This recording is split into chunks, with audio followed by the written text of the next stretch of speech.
उसकी स्तुति आराधना में बढ़ते हुए आज के कलाम की ओर बढ़ते हैं जो हमें मिलता है नए नियम में। मरकुस रचित सुसमाचार उसका 12 अध्याय मार्क 12 और उसका 44वां वचन। मरकुस 12:44। क्योंकि अन्य सब ने अपनी बहुतायत में से डाला है, परंतु इसने अपनी दरिद्रता में से जो कुछ उसका था अर्थात अपनी सारी जीविका डाल दी है।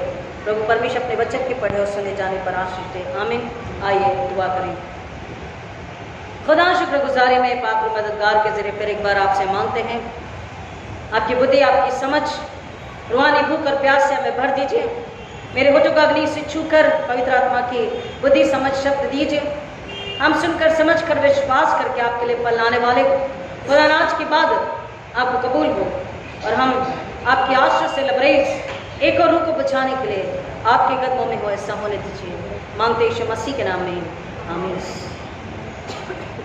हम खुदा का शुक्र करेंगे फिर एक बार आज का दिन, ये जिंदगी, ये खुशी, ये मौका खुदा ने हमें दिया है कि हम उसके घर में आकर उसकी इबादत करें, उससे मिलें, उससे बातचीत करें, अपना बोझ उसके कदमों में रखें और उसका हल्का बोझ जो रूहानी है, प्रेम, पवित्रता, स्वर्गीय धन, रोटी जल हम ले लें और अपने आप को फिर एक बार उसकी इच्छा के हाथों समर्पित कर दें। क्योंकि हम अपनी इच्छा पूरी करना चाहते हैं, लेकिन कलाम कहता है कि हम उसकी इच्छा पूरी करने के लिए, उसकी महिमा के लिए बुलाए गए हैं। हमने अभी जो वचन को पढ़ा, एक विधवा के विषय में यहाँ पर बात बताई गई है। मरकुस रचित सुसमाचार 12वां अध्याय मार्क 12 में यहाँ कह रहा है कि यीशु मसीह मंदिर के खजाने के सामने बैठ गया। प्रभु यीशु मसीह के विषय में जब हम सोचते हैं तो हम देखते हैं कि वो बहुत ही धर्मी, आज्ञाकारी, नम्र, पवित्र परमेश्वर का बेटा, मानव के उद्धार के लिए, उनके पापों को, अधर्मों को अपने ऊपर लेने, क्रूस को सहने, क्रूस की तकलीफ को सहने, हमारे बदले के दंड को, पाप को, दंड को, मौत को लेने, धार्मिकता, आत्मीयता, रूहानी रूप से हम उसे देखते हैं।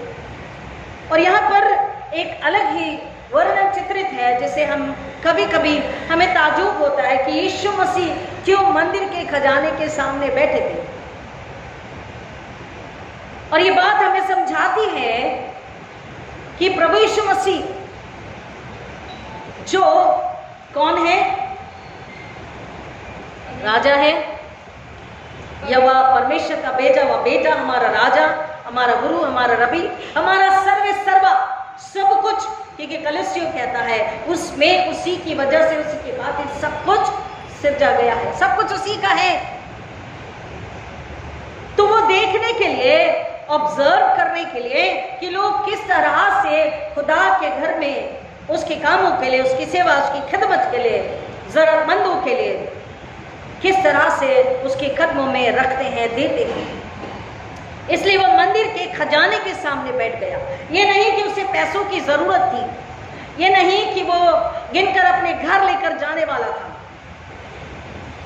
ये नहीं कि वो उन पैसों को अपने चेलों को देने वाला, लेकिन वो ये देखने चाह रहा था कि देने वाला किस तरह से खुदा के कदमों में अपने आप को सौंपता है, समर्पित करता है। क्योंकि वचन कहता है धनवान का स्वर्ग के राज में प्रवेश करना उतना ही कठिन है जैसा कि ऊंट का सुई के नाके में से निकल जाना। और खजाने के सामने यीशु मसीह, लोग कहते भाई वो तो अति पवित्र, अति धर्मी, फिर पैसों को देखने के लिए क्यों बैठा था? वो पैसों को देखने नहीं, खजाने को नहीं, खजाने के सामने हमें देखने, उस वक्त उन लोगों को देखने के लिए, उनकी समझ को, उनकी सोच को, उनके विश्वास को, उनके निर्भरता को देखने के लिए कि ये किस पर निर्भर है, अपने पैसों पर या खुदा बाप पर। हालेलुया। और जब उसने देखा कि एक विधवा जिसके संभालने के लिए आगे पीछे कोई सहारा नहीं और उसके पास कुछ भी नहीं, 2 दमड़ी थी, वो कहता है कि उसने 42 वचन इतने में कंगाल विधवा ने आकर तांबे के 2 छोटे छोटे सिक्के डाले जिनका मूल्य लगभग 1 पैसे के बराबर होता है। 1 पैसे के बराबर। हालांकि उस समय 1 पैसे की कीमत थी, बहुत थी, लेकिन उसके लिए पूरी क्या थी? जीविका थी। अब उसके पास नहीं था, लेकिन उसने पूरे प्रेम, पूरे आदर, पूरी भक्ति, पूरी आराधना, पूरे विश्वास के साथ परमेश्वर से, यहोवा परमेश्वर से प्यार करते, आदर करते हुए और अपने आप को समर्पित करते कि मुझे अब तक जिसने संभाला है वही मुझे आगे भी संभालेगा, वही मेरी सुधि लेगा, वही मेरी जरूरतों को पूरी करेगा। मेरे पास तो अपने आप को समर्पित करने के अलावा और इस मेहनत के 2 सिक्कों के अलावा कुछ भी नहीं है। उसने खुदा के कदमों में बड़ी हलीमी के साथ, बड़े आदर प्रेम आनंद के साथ बिना गुड़गुड़ाए खुदा के कदमों में रख दिया। और इसलिए यीशु मसीह कहते हैं कि किसका धन्यवाद और किसका अर्पण स्वीकारा गया? इस विधवा का, इस बुजुर्ग का, क्योंकि उसने अपनी दरिद्रता, अपनी कमी घटी में से दी है। दी हेल्पलेस एंड होपलेस सिचुएशन थी, लेकिन उसको नजरअंदाज करते हुए उस सिचुएशन को उसने ताकतवर बनाया, भरपूरी का बनाया यीशु मसीह में। हालेलुया। और यीशु मसीह के चरणों में, परमेश्वर के चरणों में उसने अपनी सारी जीविका उंडेल दी। इस बात की फिक्र न करते कि आज शाम को या कल घर में मैदा, तेल, सब्जी कहां से आएगी, इस बात की फिक्र न करते हुए उसने अपने आप को, इसका मतलब है उसने अपने आप को खुदा के कदमों में रख दिया, अपने आप को सौंप दिया। और जो अपने आप को खुदा को दे देता है वो उसके लिए पूरा इंतजाम करता है, क्योंकि उसका नाम है यहोवा यिरे, उपाय निकालने वाला, प्रयोजन करने वाला, तुम हमारी मदद करने वाला, हमारे सब कुछ पूरा करने वाला वो परमेश्वर है। एक पिता ने अपने एक बच्चे को चर्च जाने के लिए बोला, ये 2 रुपए है, एक सिक्का तुम्हारी चॉकलेट के लिए है और एक संडे स्कूल में अर्पण के लिए है। क्या कहा? अपनी बच्ची से कहा कि ये 2 सिक्के हैं, एक काहे के लिए है? तुम्हारी चॉकलेट के लिए है, और एक संडे स्कूल में अर्पण, ऑफरिंग के लिए, हदिया के लिए। उन्होंने कहा ठीक है, और वो चली गई संडे स्कूल के लिए, चर्च के लिए। अब चर्च जाते समय उन्हें ऐसा होता था कि चर्च थोड़ा सा एक नदी को क्रॉस करके जाना होता था, और नदी के ऊपर ब्रिज था, पुलिया थी। वो पुलिया से जब गुजर रही हैं तो ऐसा होता है कि अचानक उसके हाथ से एक सिक्का गिर जाता है, और वो गिर कर वो नीचे देखती है, इससे पहले कि कुछ करे वो नदी में सिक्का गिर जाता है। तो वो बच्ची ने क्या किया होगा? उससे क्या किया होगा बताइए ना? संडे स्कूल भी बैठा है, क्या किया होगा? हाँ जी, ईवान कैरी ऑफरिंग में डाला होगा। और कोई बताएं? हाँ जी, हाँ जोर से बोलिए।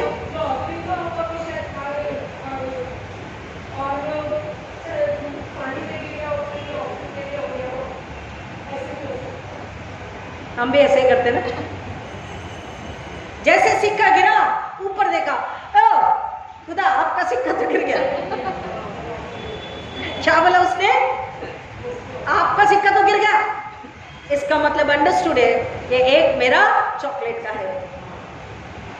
हम मसीह, हम बड़े भी मोस्टली ऐसा करते हैं कि अब गिर गया तो क्या करे भाई, वो आपका था, उस पर लिखा था वो आपका है। ये हमारा मसीह, स्वाभाविक मसीह का स्वभाव। लेकिन हम सुपरनैचुरल में जब मसीह पवित्र आत्मा के जरिए जीते हैं तो हम उदारता के साथ, क्योंकि यीशु मसीह ने हमें देना सिखाया है, देना बताया है, क्योंकि जब वो देने के लिए कहता है तो हमारे लिए आशीषों को भी रखता है। मत्ती रचित सुसमाचार उसका 6वां अध्याय, मत्ती 6, क्या बताया वहां पर? मत्ती रचित सुसमाचार उसका 6वां अध्याय और उसके कुछ वचन।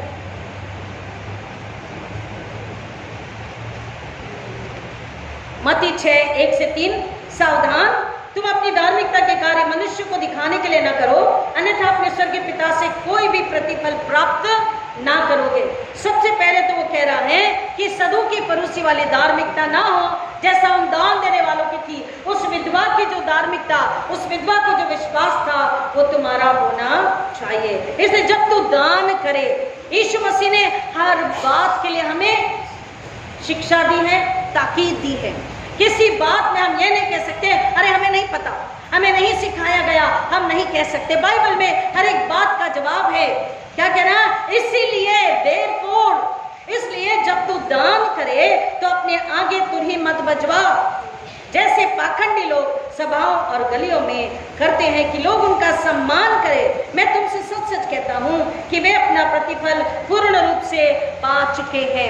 यानी उन्हें स्वर्ग से, परमेश्वर की ओर से कोई आशीष प्राप्त नहीं होगी, उल्टा उनके पास जो है उसमें कमी घटी ही बनी रहेगी।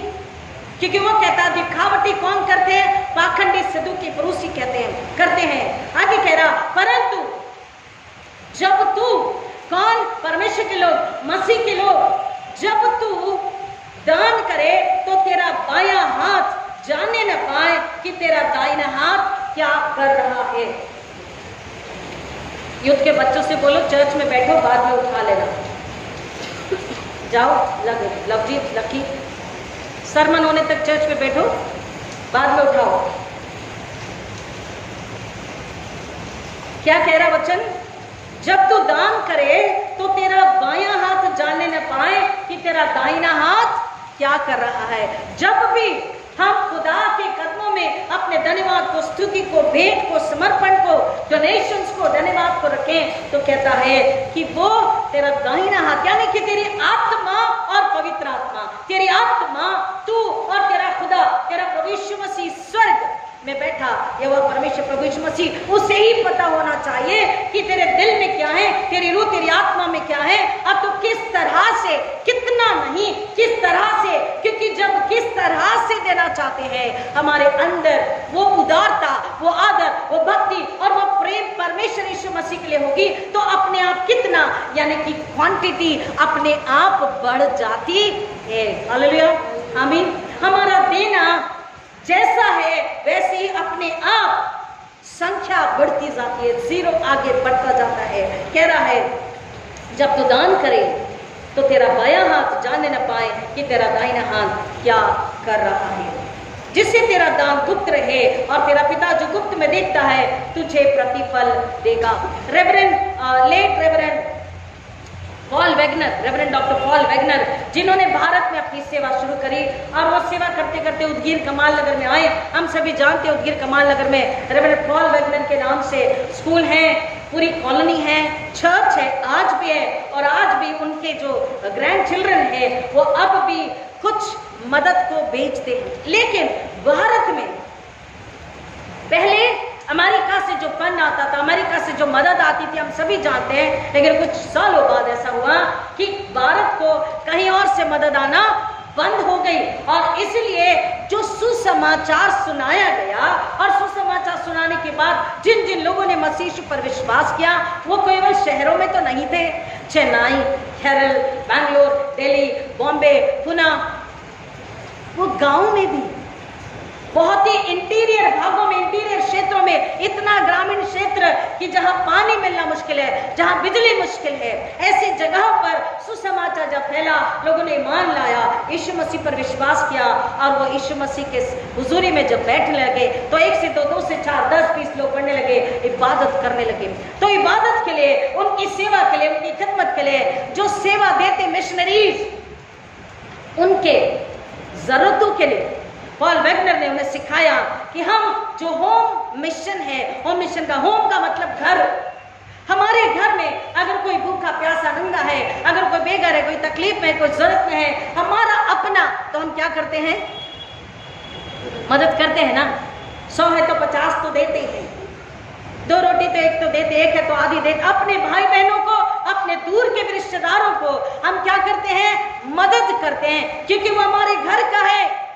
होम मिशन का मतलब वही है, इस सेवा के लिए ग्रामीण क्षेत्र में जो इबादत कर रहे हैं और जो इबादत करवाते हैं, जो उनकी सेवा करते हैं, खादिम, पास्टर्स या मिशनरीज, वो कौन है? वो हमारे घर के हैं, वो हमारे परिवार के हैं, और उनके लिए मदद भेजना एक प्रार्थना के रूप में और एक आर्थिक मदद भेजना, ये डॉक्टर पॉल वैगनर ने लोगों को सिखाया कि उनकी जरूरतें पूरी हो सके। उस मिशनरी, उस पासबान की, उस चर्च की, उन संडे स्कूल की जरूरतें पूरी हो सके, इसलिए घर से ही, बाहर से नहीं। हालेलुया। मुझे ये बात बहुत अच्छी लगती है। कई बार जब हम लोग मीटिंगों में बैठते और बाहर से जब डोनेशन लेने की बात आती थी तो मैं हमेशा अपने को पास्टर देश से कहती थी कि हमको खुदा ने देने वाला बनाया है, तो हम अन्य विश्वासियों से क्यों डोनेशन मांगे? हमारे हॉस्टल्स के लिए, हमारे इंस्टीट्यूशंस के लिए। कितने इस बात से सहमत है? Right? Hallelujah, praise God, God bless you. खुदा ने हमें देने वाला बनाया। अगर हम उदारता से इस हाथ का पता उस हाथ को ना होने दे। आज भी जो कई लोग हैं जो बिना अपनी पत्नी, अपने माँ बाप, अपने बच्चों को बताएं, या अपने पति, अपने माँ बाप, अपने बच्चों को बताएं, वो परमेश्वर की सेवा के लिए, उन जरूरतमंदों के लिए जो गांव में सेवा कर रहे, इबादत कर रहे हैं, बड़ी उदारता से परमेश्वर की भक्ति, इसे कहते हैं यीशु के लिए भक्ति, आदर और प्रेम। ये हमारी वर्शिप है, ये हमारा इबादत है, ये हमारा धन्यवाद है, ये हमारी स्तुति है, ये हमारा आदर है परमेश्वर के प्रति। और वो कहता है कि जब तू करे तो तुझे परमेश्वर प्रतिफल देगा, इंसान नहीं। तेरा प्रतिफल, हमारा प्रतिफल कहां से आएगा? स्वर्ग से। हालेलुया। और जो स्वर्ग से आता वो हमेशा हमेशा बना रहता, टिका रहता, वो खत्म नहीं होता। इस सेवा के लिए कुछ वचन को हम समझेंगे। मत्ती रचित सुसमाचार 8वां अध्याय 3 वचन। जब प्रभु यीशु मसीह सुसमाचार प्रचार की सेवा करते तो वचन कहता है कि वो कई सारी स्त्रियां, मत्ती रचित सुसमाचार 8वें अध्याय में है, कई सारे केवल शिष्य नहीं थे, स्त्रियां भी शिष्याएं थी, और उन्होंने अपनी घटती और बढ़ती में से यीशु मसीह की सेवकाई के लिए मदद करी। वो आर्थिक रूप से यीशु मसीह और उनके शिष्यों के लिए मदद करती थी। मत्ती रचित सुसमाचार 8 और 3 में ये बात हमें बताई गई है।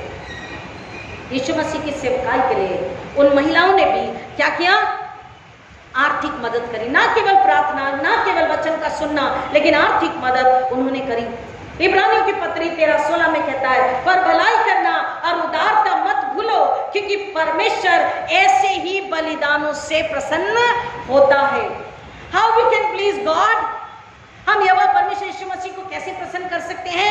गुप्त में दिए हुए धन्यवाद, स्तुति, आराधना और दान से, उदारता से दिए हुए भेंट, अर्पण से, समर्पण से, और भलाई करने के उदारता से, धन्यवाद से, दान से, अर्पण से परमेश्वर प्रसन्न होता है।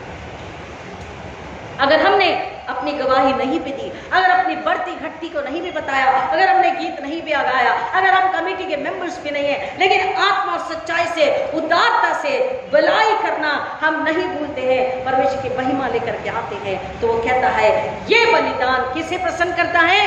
परमेश्वर को, स्वर्ग को, यीशु मसीह को। और बदले में स्वर्ग से ही अनगिनत आशीष पीढ़ी दर पीढ़ी परमेश्वर हमारे लिए उंडेलता है। पौलुस भी इस बात को बताता है। फिलिपियों की पत्री 4 अध्याय 14 से 19 में सुंदर वचन है। फिलिपियंस 4:16-19। ये हमारे सीखने के लिए है। वचन क्यों रखे गए हैं? ये बातें क्यों रख? बाइबल में पुराने नियम, नया नियम में जो भी उदाहरण है, जो भी पैराबल है, जो भी दृष्टांत है, जो भी कहानियां हैं, सब कुछ हमारी सीख, हमारी सोच, हमारी समझ के लिए है, हमारे विश्वास को बढ़ाने के लिए, मसीह में स्थिर रहने के लिए है। उन कई बुराइयां भी बताई बाइबल में, राजाओं की बुराइयां बताई गई है। राजाओं ने जो व्यभिचार किया, मूर्ति पूजा करी, घमंड अहंकार किया, दूसरे देशों से संधि करी, और उन्होंने वहां के कल्चर्स को लाया, बुराई भी बताई गई है। उस वजह से उनका जो विनाश हुआ, उससे हमें सावधान रहना। जो भी बाइबल में बताया गया सब हमारी आत्मा की उन्नति के लिए है, स्पिरिचुअल ग्रोथ के लिए है। और पौलुस इसलिए इस बात को बता रहा है, पौलुस धन्यवाद कर रहा है। फिलिपियों 4:14 से 19 तक का वचन सुंदर हमें बताता है, फिर भी तुमने भला किया कि मेरे क्लेश में सहभागी हुए। हम जानते हैं कि पौलुस की सेवा कैसे भरी हुई थी? क्लेश से, दुखों से, तकलीफ से, आजमाइशों से, विरोध से, तनाव से, भूख प्यास से, अकेलेपन से भरी हुई थी। और पौलुस कह रहा है सबसे पहले तो मेरा क्लेश, चाहे मैं 6-6 महीने जहाज में हूँ, जेल में हूँ, लोगों के विरोध तनाव में हूँ, ऐसी तकलीफ में, संकट में, क्लेश में, दुख में तुम मेरे साथ रहे, तुमने मेरा साथ दिया, तुमने मेरा साथ नहीं छोड़ा, तुमने मॉरली प्रार्थना के रूप में मेरा सपोर्ट किया। और फिर वचन कहता है, हे फिलिपियो, जैसा कि तुम स्वयं जानते ही हो, सुसमाचार प्रचार के कार्य में जब मैं मैसिडोनिया से विदा हुआ तो तुम्हें छोड़ कोई अन्य कलीसिया लेन देन के विषय में मेरे साथ सहभागी नहीं हुई। इस बात की गवाही पौलुस दे रहा है। क्यों? क्योंकि वो उन्हें सिखा रहा है भलाई, उदारता, धन्यवाद, अर्पण ये व्यर्थ नहीं जाते। ये परमेश्वर की महिमा के लिए जब आत्मा सच्चाई से कोई कलीसिया, कोई घराना, कोई परिवार, कोई इंडिविजुअल व्यक्ति समर्पित करता है तो कह रहा परमेश्वर से स्वीकारता है। अगर आत्मा और सच्चाई से इस हाथ का पता, इस हाथ को नहीं, गुप्त रूप में पूरी आदर, आनंद, उदारता के साथ तो परमेश्वर से स्वीकारता है। कह रहा कोई और नहीं, लेकिन ये लोग मेरे पास आए मदद के लिए। इस प्रकार थिस्सलुनीके में भी तुमने मेरी सहायता के लिए एक बार नहीं वरन अनेक बार दान भेजे। कई बार हम सोचते हैं हम मिशन को क्यों भेजना है। बाइबल जवाब दे रही है, अनेकों बार उन्होंने पौलुस की सेवकाई के लिए, पौलुस अकेला नहीं था, उसके साथ और भी चेले थे, पत्रियां लिखता था, बहुत सारे काम होते थे, भले वो लोग ऊंट पर चल के या पैदल चल के बैलगाड़ी से जाते थे, लेकिन आर्थिक मदद जरूरी थी। और कहता इस प्रकार थिस्सलुनीके में भी तुमने मेरी सहायता एक बार नहीं कईयों बार, अनेकों बार, multiple of times, plenty of times तुमने क्या करी, आर्थिक मदद भेजी, यानी कि दान को तुमने भेजा। यह बात नहीं कि मैं दान चाहता हूं। अब पौलुस क्लियर कर रहा है, जैसे मैंने आपको बताया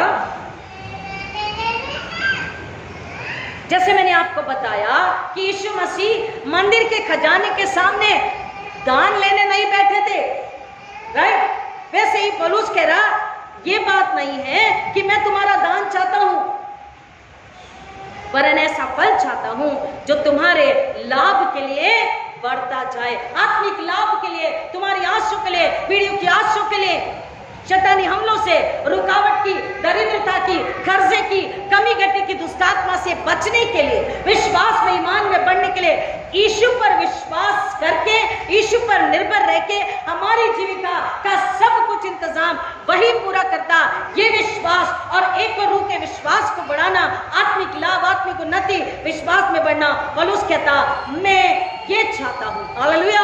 वो देख रहा था कि आर्थिक मदद भेजने के बाद इनका विश्वास, इनका ईमान कितना बढ़ गया या कितना कम हुआ। इन्होंने कुड़कुड़ाया, बड़बड़ाया, क्रोधित हुए, या इन्होंने आदर, आनंद, उदारता के साथ। कई बार उस बच्ची की नाई हम लोग अन्य कामों में अपनी इच्छा, अपनी जरूरत में खर्च कर लेते हैं।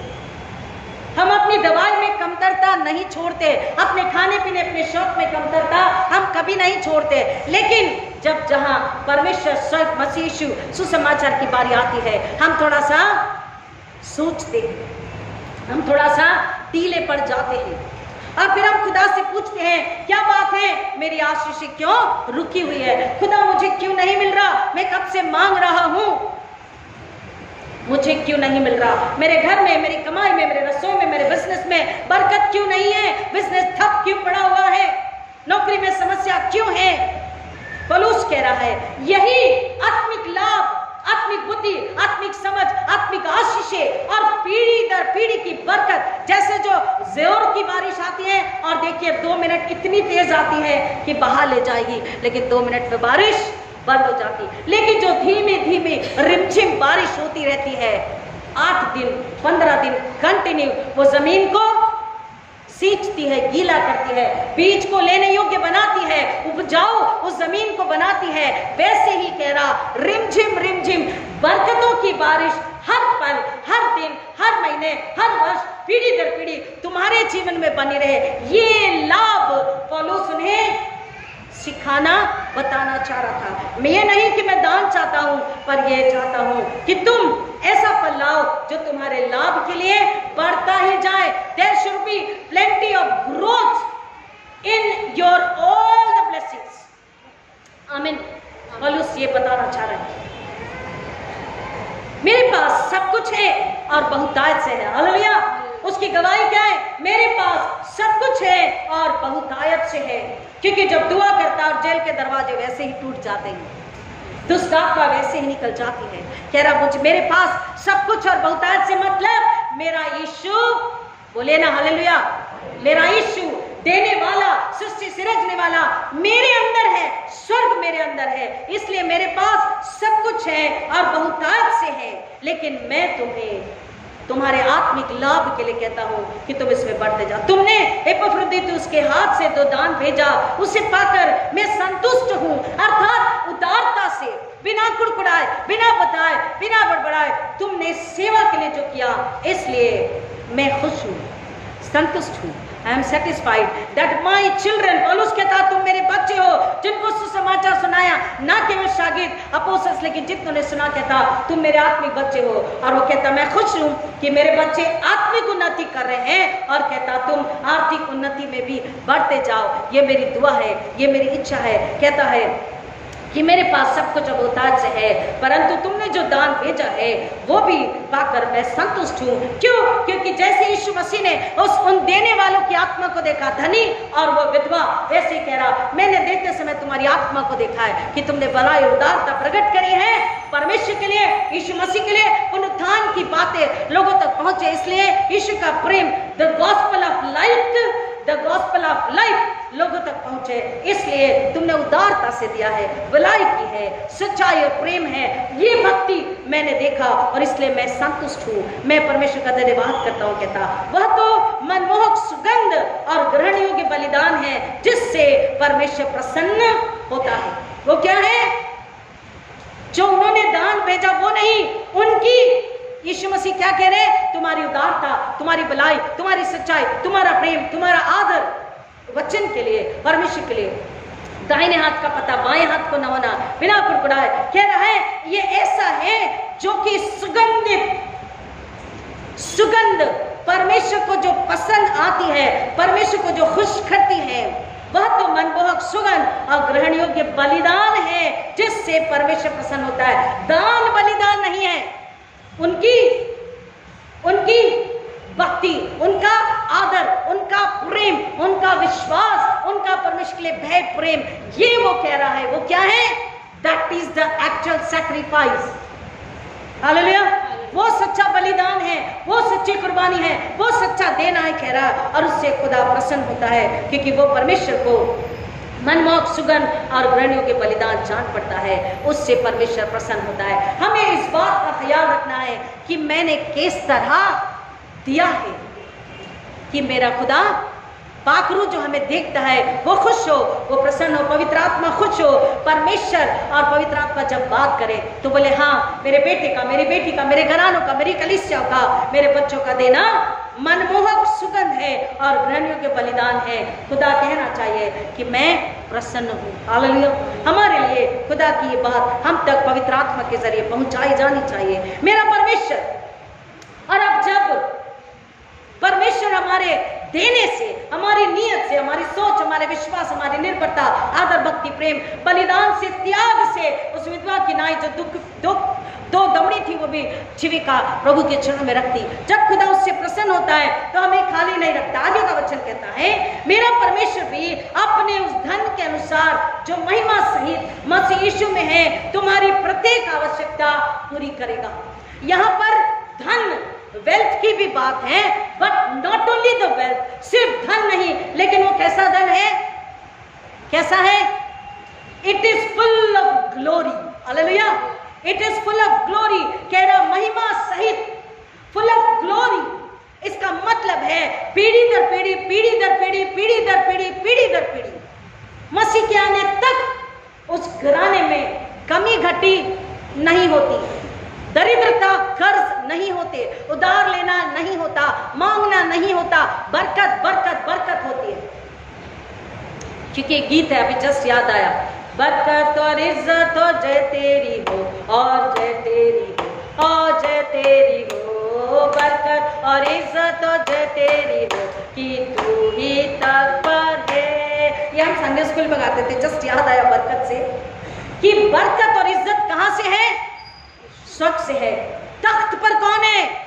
महिमा का राजा, उदारता का राजा, देने वाला राजा, बहुतायत का राजा, a king, a prince of abundance, plentiful। कह रहा है कि मेरा परमेश्वर भी अपने उस धन के अनुसार जो कमजोर नहीं है, जो लुट जाने वाला, चोरी हो जाने वाला, घट जाने वाला नहीं है, वो महिमा सहित अर्थात आशीषों से भरा, सुरक्षा से भरा, बढ़ोतरी, बरकत से भरा हुआ, प्लेंटी से भरा हुआ, जो नीचे नहीं आता बढ़ता ही जाता है। ऐसे धन से कह रहा है जो मसीह यीशु में है तुम्हारी प्रत्येक आवश्यकता पूरी करेगा। Because this blessing, this abundance, this plentiful is only in and through Christ Jesus of Nazareth. Hallelujah. जो उस पर ईमान लाता है, उस विधवा की नाई कह रहा है परमेश्वर असीम धन जो महिमा से भरा है, जो कोई छीन नहीं सकता, न शैतान, न बीमारी, न एक्सीडेंट, न कोर्ट केसेस, न मौत, कुछ भी कम नहीं कर सकते, छीन नहीं सकते, चुरा नहीं सकते। वो बढ़ता ही जाता है।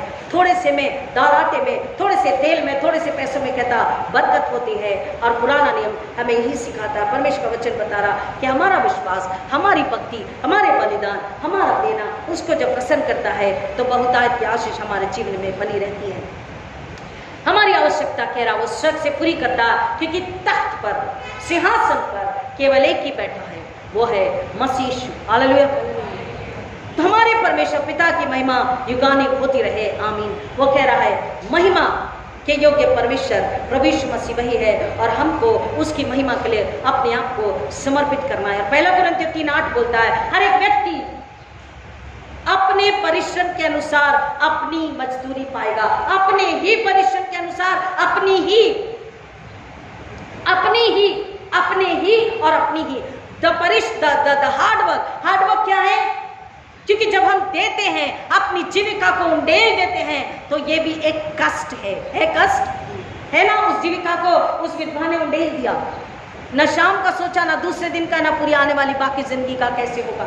ये कष्ट है, अंदर में कष्ट जरूर है, लेकिन आत्मा और सच्चाई और आदर और प्रेम से ये बिना दुख का, बिना कुड़कुड़ा वाला जो दर्द है, जो कष्ट है, बोल रहा उसके लिए जो दुख उठाता है, अपने आप को जो समर्पित करता, यीशु ने अपने आप को समर्पित किया, यह वह परमेश्वर की महिमा लाई तो हमारा उद्धार हुआ, मेरा और आपका। वो कह रहा है हम अपने आप में कष्ट जब करते हैं, अपने आप का त्याग करके उसकी इबादत अपने बलिदान के जरिए करते हैं, तो वो बहुतायत को उंडेलता है। हालेलुया।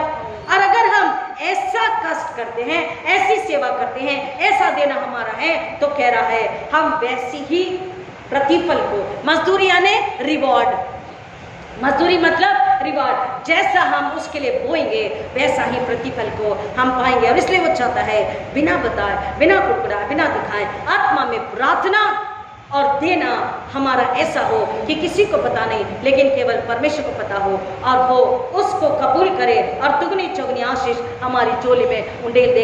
गलतियों भी यही कहता है हम जो बोएंगे वही हम काटेंगे, और जो हम बोएंगे वही हम काटेंगे। तो वचन कहता है, गीत भी हमें बताता है, वो हादी है, वो हादी है, वह मेरा मुंजी हादी है, मैं उसका हूँ हो उसकी जय, वह मेरा मुंजी हादी है। ये गीत हम गाते हैं, उसमें उसका मतलब ये है कि हमारी तकलीफ, हमारी जरूरत, हमारी घटी कमी में हमारे साथ चलने वाला कौन है? यीशु मसीह। वहादी है, वहादी है, वह मेरा मुंजी हादी है, मैं उसका हूँ हो उसकी जय, वह मेरा मुंजी हादी है। और आगे गीत कहता है कि चाहे कमी घटी में हो, चाहे बहुतायत में, चाहे नदी पहाड़ मौत में हो, संकट में, बीमारी महामारी में हो, अगर हम अपने आप को और जो कुछ हमारे पास है उसके लिए कुर्बान करते हैं, उस बच्ची की नहीं कि जो गिर गया वो तेरा था, अब जो है वो मेरा है। लेकिन अगर हम कहते हैं जो कुछ भी है और हम और हमारा घराना यीशु आपका है, तब वो हादी बनकर, वो हमारा निगहबान बनकर हर तकलीफ, हर संकट, हर परेशानी में हमारे साथ चलता है। एक बच्चे की नाई गोद पे उठा लेता है, सारी जरूरतों को पूरा करता है, सारी प्रार्थना का उत्तर देता है। और आखिरी वचन बता के खत्म करना चाहूंगी। यीशु ने हमें बताया है कि लेने से देना धन्य है, दिया करो ताकि तुम्हें भी दिया जाए। लोग नाप दबा दबा कर, भर भर कर तुम्हें दिया करेंगे। लूका रचित सुसमाचार 6:38, लूक 6:38, दिया करो तो तुम्हें भी दिया जाएगा। हम प्रार्थना करें उन ग्रामीण के चर्चेस के लिए जो Methodist churches in India Bombay region conference के तहत बहुत ही छोटे छोटे गांव में जो आराधना होती है, वहां पर क्या जरूरतें होती सुनिए। वहां पर पुलपिट ऑल्टर नहीं होते, वहां पर दान पेटी नहीं होती, ऑफरिंग बैग नहीं होते, माइक नहीं होता, खंजरी और हारमोनियम नहीं होते, वहां के पासवान के लिए जो मंथली उनकी दाल रोटी का लगता वो नहीं निकल पाता, कुछ भी नहीं, छोटा मोटा जो अर्पण आता है उससे वो गुजारा करते हैं। और इसलिए जो बड़ी सेल्फ सपोर्ट कलीसियाएं हैं वो उन ग्रामीण चर्चेस के लिए बॉम्बे रीजनल कॉन्फ्रेंस में अपना होम मिशन यानी घर से ही मदद को, प्रेम को बेचती है, ताकि वहां इबादत, आराधना, खुदा की महिमा हो और आसपास के लोग देखें और यीशु मसीह को महिमा दे सके। प्रभु परमेश्वर इन वचनों की गहराई में जाने आशीष करे। आइए दुआ करें। खुदा ना आपका शुक्र करते हैं बॉम्बे रीजनल कॉन्फ्रेंस के लिए, मेथोडिस्ट चर्चेस इन इंडिया और वर्ल्ड के लिए, जिनको आपने बाइबल के अनुसार सिखाया कि दरिद्र को, गरीब को, जरूरतमंद को, कमजोर को ईश्वर ने हाथ देकर उठाया, तुम्हें भी हाथ देकर, प्रार्थना देकर, प्रेम देकर, बलिदान देकर, अपना त्याग करके, अपना परिश्रम, श्रम और धन देकर के उन्हें बलिष्ठ बनाना है। हालेलुया, आमीन। ताकि वो यीशु मसीह की महिमा दूर दूर तक करे, दूर दूर तक लोग इस ज्योति के परमेश्वर को, यीशु मसीह को, राजा को जाने और घटी का यीशु के नाम में दूर हो और आप अपने हिस्से की आशा को पा सके। खुदा मांगते हैं तमाम Methodist churches in India and world, Bombay regional conference और हमारी कुल्ला कलीसिया आपके लिए समर्पित हो और पिता परमेश्वर आपके लिए महिमा लाने वाली हो, ऐसा होने दीजिए। उन सबों को पिता जो पहली बार सुनेंगे, खास तौर पर मैं पवित्र आत्मा के हाथों में देती हूँ। पवित्र आत्मा उनकी समझ बूझ को खोलिए और हम सबों को उदारता और भलाई करना ना छोड़े और पिता परमेश्वर दाएं हाथ का बाएं हाथ को पता ना होने देने वाला दान, अर्पण और धन्यवाद, स्तुति अर्पित करने के लिए आप हमारी अगुवाई कीजिए, हमारी सहायता कीजिए। हम घटे, यीशु बढ़े, यीशु को महिमा मिले, ऐसा होने दीजिए। मांगते यीशु मसीह के नाम में, आमीन। और हमारे पुण्यतित प्रभु यीशु मसीह का अनुग्रह, परमेश्वर पिता का प्रेम, पवित्र आत्मा की संगति और शांति आप सबों के साथ खुदावन यीशु मसीह के दोबारा आने तक हमेशा हमेशा बनी रहे, आमीन। God bless.